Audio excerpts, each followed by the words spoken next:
నమస్తే, welcome to our channel. నేను సిరి. జగన్మోహన్ రెడ్డి గారు అయితే ఇప్పుడు చూస్తుంటే పులివెందుల నుంచి వెళ్ళి బెంగళూరు వెళ్ళారు. బెంగళూరు నుంచి మరి తిరిగి తాడేపల్లి ప్యాలెస్కి వస్తారా రారా? సో ఈ అంశాన్ని మనకి వివరించడానికి మనతో పాటు ఉన్నారు ప్రముఖ senior journalist, political analyst C S Rao garu. నమస్కారం సార్. నమస్తే సార్, ఇప్పుడు జగన్మోహన్ రెడ్డి గారు అయితే బెంగళూరులో ఉన్నారు. సో అసలు బెంగళూరులో ఏం చేస్తున్నారో ఎవరికి అర్థం కాని పరిస్థితి, ఎందుకంటే ఎవరికి ఊహ తగ్గట్టు వాళ్ళు చెప్తున్నారు. తిరిగి మళ్ళీ జగన్మోహన్ రెడ్డి గారు తాడేపల్లి ప్యాలెస్కి వచ్చే అవకాశం ఉందా, లేకపోతే అటు నుంచి అటు ఇంకెక్కడికైనా వెళ్ళే అవకాశం ఉందా? ఇప్పుడు వాస్తవంగా అయితే జగన్మోహన్ రెడ్డి ఒక పార్టీకి అధ్యక్షుడు. ఎక్కడికైనా వెళ్ళేటప్పుడు షెడ్యూల్ రిలీజ్ చేస్తారు, క్యాడర్కి ఒక స్పష్టత ఇస్తారు. కానీ జగన్మోహన్ రెడ్డి తన షెడ్యూల్ ఏం ప్రకటించలేదు అఫీషియల్గా. తను షెడ్యూల్ పని వైఎస్ఆర్ కాంగ్రెస్ పార్టీ క్యాడర్ చెప్పిన విధంగా ఆయన పులివెందుల్లో ఉన్నారా? లేదు. ఆయన ఒకరోజు ఉండి హడావుడిగా బెంగళూరు వెళ్ళిపోయారు. ఆ షెడ్యూల్లో లేనటువంటి కార్యక్రమం, షెడ్యూల్లో అనౌన్స్ చేసినటువంటి కార్యక్రమం కాదు.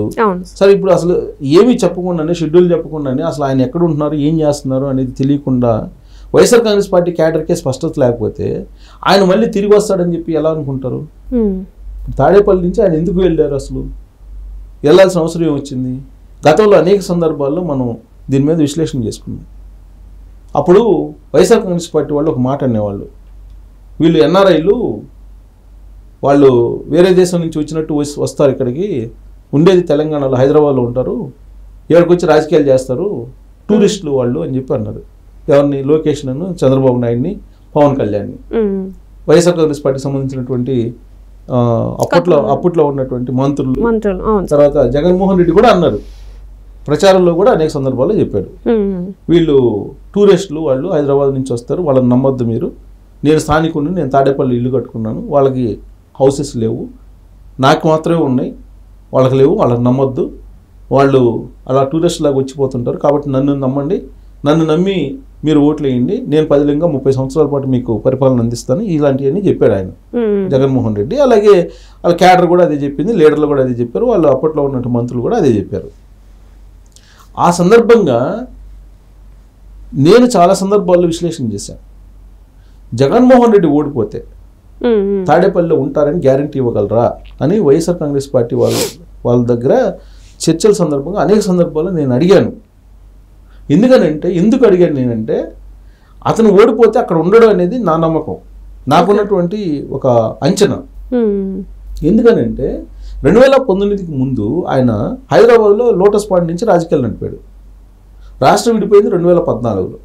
2014లో ఆయన ఓడిపోయాడు జగన్మోహన్ రెడ్డి. ఓడిపోయిన తర్వాత ప్రతిపక్ష నాయకుడిగా ఆయన అక్కడ ఉండాలి ఆంధ్రప్రదేశ్లో, కానీ లోటస్ పాయింట్లో ఉండి రాజకీయాలు నడిపాడు. బాధ్యతాయుతమైనటువంటి ప్రతిపక్ష నేత అయితే కనుక అక్కడికి వెళ్ళాలి, అక్కడికి వెళ్ళి నువ్వు ప్రతిపక్ష నేతగా ఉండి ప్రజల పక్షాన పోరాడాలి. ఆయన కూడా ఆ రోజు టూరిస్ట్ మాదిరిగా వెళ్ళాడు కదా అక్కడికి. మరి వీళ్ళని మాత్రమే టూరిస్టులను ఎందుకు అంటారు?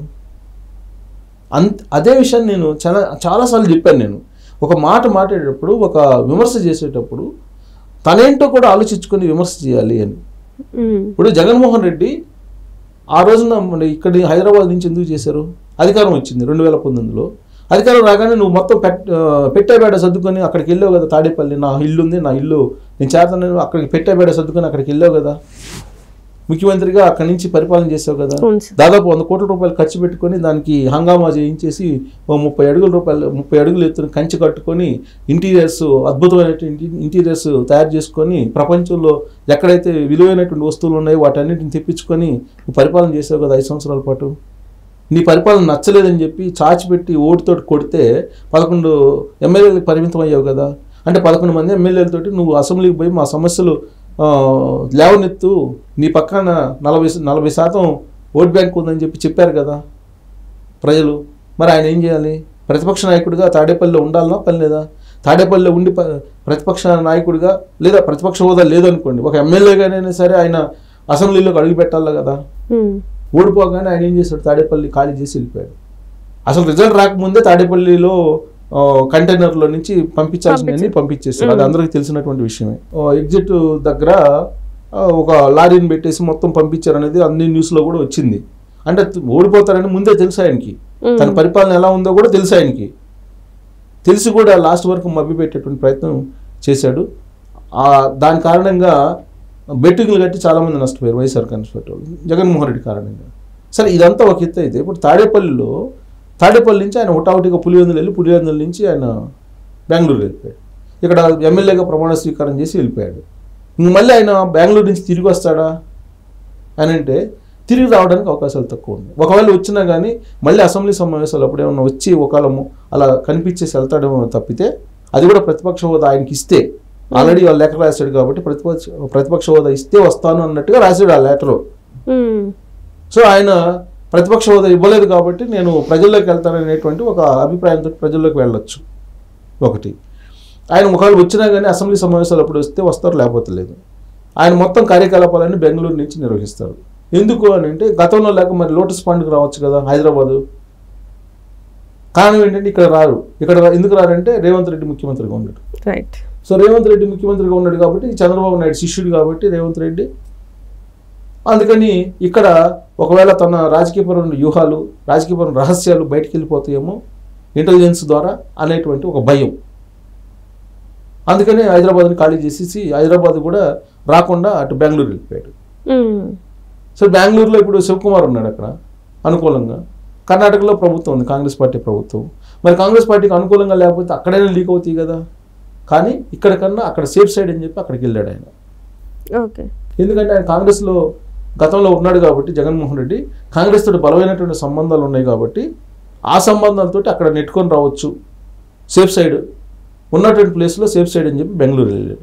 పోనీ బెంగళూరులోనైనా ఉంటారా అని అంటే అది కూడా నమ్మకం లేదు అంటున్నారు. ఒకవేళ కనుక సోనియా గాంధీ కన్నెర్ర చేస్తే అక్కడ కూడా ఉండేటువంటి అవకాశం లేదు అని చెప్పి అంటున్నారు. ఎందుకంటే సోనియా గాంధీని నష్టపరిచింది రాజకీయంగా జగన్మోహన్ రెడ్డి.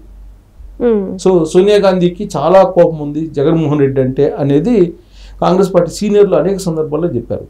దానికి కారణం ఏంటంటే పార్టీని ధిక్కరించి బయటికి వెళ్ళి కాంగ్రెస్ పార్టీ నామరూపం లేకుండా చేసినటువంటి ఒక శత్రువులాగా జగన్మోహన్ రెడ్డిని చూస్తుంది సోనియా గాంధీ అనేది అనేక సందర్భాల్లో కాంగ్రెస్ పార్టీ వాళ్ళు చెప్పినటువంటి మాట. కాబట్టి సోనియా గాంధీ క్షమిస్తుందా జగన్మోహన్ రెడ్డిని? క్షమించే అవకాశం లేదు. అక్కడ ఉన్నటువంటి సిద్ధిరామయ్యకి అలాగే డీసీ శివకుమార్కి ఒక ఆర్డర్ పాస్ చేస్తే అక్కడ కూడా ఉన్నటువంటి పరిస్థితి లేదు. బహుశా నేను అక్కడి నుంచి అటు లండన్ వెళ్ళిపోతాడేమో అనేటువంటి టాక్ ఇప్పుడు లేటెస్ట్గా అనిపిస్తుంది. అంటే ఇంతకుముందు గతంలో వచ్చినట్టే ఇక్కడ ఓడిపోతే మాత్రం ఖచ్చితంగా వేరే దేశానికి వెళ్ళిపోతారన్నది అది వాస్తవంగా నిరూపించే అవకాశం ఉందంటారు. ఎందుకంటే ఇక్కడ ఒప్పుకోరు కాబట్టి ఒకవేళ వీళ్ళు కన్నెర చేసినా ఇంకా ఆయన లండన్కి మళ్ళీ వెళ్ళిపోతారంటారు. ఇప్పుడు అన్నీ మూసుకుపోయినప్పుడు ఒకటే ఒక మార్గం ఉంది ఆయనకి, లండన్ వెళ్ళిపోవడం తప్ప మరొక మార్గం లేదు. మరి కేసుల పరిస్థితి ఏంటంటారు? ఇప్పుడు కేసులు అప్పుడు అక్కడ రకరకాల ప్రయత్నాలు చేస్తున్నారు బెంగళూరు కేంద్రంగా చేసుకుని. నరేంద్ర మోడీ అమిత్ షా ఆశీస్సులు లేవనుకో, ఆశీస్సులు లేనటువంటి మరుక్షణమే జైలుకు పోయే అవకాశం ఉంది. జైలుకు వన్స్ జైలుకు పోయాడంటే ఆ కేసులో ఇప్పట్లో బయటకు వచ్చేటువంటి ఛాన్సే లేదు. అలాంటప్పుడు ఏం చేస్తాడు ఆయన?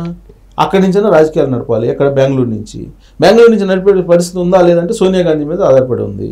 అది కూడా లేనప్పుడు ఎక్కడికి వెళ్తాడు? తాడేపల్లి రాలేడు, హైదరాబాద్ రాలేడు, బెంగళూరులోనే ఉండలేడు. మరి ఎక్కడికి వెళ్తాడు? లండన్ వెళ్ళేటువంటి అవకాశం ఉందని చెప్పి అంటున్నారు. అసలు అందుకే ఆయన బెంగళూరు వెళ్ళి బెంగళూరు నుంచి అటు వెళ్ళిపోతారు అనేది కూడా ఇప్పుడు వినిపిస్తుంది. అంటే ఆయన మీద ఉన్నటువంటి కేసులు, ఆయన మీద ఉన్నటువంటి అపనమ్మకం కారణంగా ఇలాంటివన్నీ ఊహాగానాలు ఇట్లాంటి స్పెక్యులేషన్స్ వస్తున్నాయి. ఇప్పుడు ఆయన ఎన్నికల రిజల్ట్ ముందు లండన్ వెళ్ళాడు. అసలు లండన్ నుంచి ఆయన తిరిగి వస్తాడా రాడా అనేది ఒక చర్చ జరిగింది. అసలు వస్తాడా రాడా? ఇన్ని కేసులు ఉన్నాయి కదా, జనరల్గా ఇలాంటి కేసులు ఉన్న వాళ్ళందరూ లండన్ వెళ్ళిపోతారు, అక్కడ తలదాచుకుంటారని చెప్పి వినిపిస్తుంది. పైగా ఆయన ఏమన్నాడు? నా లైఫ్ ధ్యేయం అనేది నెరవేరింది, నాకు ఒక్క ఛాన్స్ ఇవ్వమన్నాను, ప్రజలు ఇచ్చేశారు, నేను చేయాల్సిందంతా చేశాను, ఇంకా నా కళ సాకారం అయింది, నేను చేయాల్సిందంతా చేశాను, నేను సంతోషంగా దిగిపోతాను అని చెప్పి ఆయనే అన్నాడు కదా. సో అలాంటప్పుడు ఇంకా ఏం లేవు. మొత్తం దాదాపు ఇప్పుడు ఎన్ఆర్ఐ ఒక ఆయన లోకేష్ అన్నతో నాకు ఇంటర్వ్యూ ఇచ్చాడు. ఆయన ఏం చెప్తున్నాడు? 7 లక్షల కోట్లు ఆంధ్రప్రదేశ్ నుంచి తరలించాడు విదేశాలకు అని చెప్తున్నారు. 7 లక్షల కోట్లు ఆయన చెప్తుంది దాని ప్రకారం. సో అంత తరలించిన తర్వాత ఇక్కడేం పని? జగన్మోహన్ రెడ్డికి వెళ్ళిపోతారు, వెళ్ళిపోయి వేరే దేశాలకు తరలించారు డబ్బులు అని చెప్పి అంటున్నాడు ఆయన. మరి లండన్ వెళ్ళిపోయింది అనుకో, లండన్ వెళ్ళిపోయి చేయగలిగేది ఏం లేదు. సో ఇలాంటి పరిస్థితుల్లో అసలు ఆయన తాడేపల్లికి వస్తారంటే వచ్చే అవకాశమే లేదు. సరే లండన్ వెళ్తాడా లేదా పక్కన పెట్టండి. లండన్ వెళ్తే సెంట్రల్ గవర్నమెంట్ కామ్గా ఉండదు కదా, సెంట్రల్ గవర్నమెంట్ అయితే ఉంటుంది కదా. లండన్ వెళ్తే ఆయన ఒప్పుకోరు కదా, కోర్టు పర్మిషన్ లేకుండా ఆయన ఎక్కడికి వెళ్ళలేడు. కోర్టు పర్మిషన్ లేకుండా వెళ్తే కనుక అక్కడ ఎయిర్పోర్ట్లో ఆపుతారు. రైట్. సో ఇంతకు ముందులాగా ప్రత్యేక విమానాన్ని బుక్ చేసుకునే వెళ్ళే ఛాన్స్ సాహసం కూడా చేయడు ఆయన.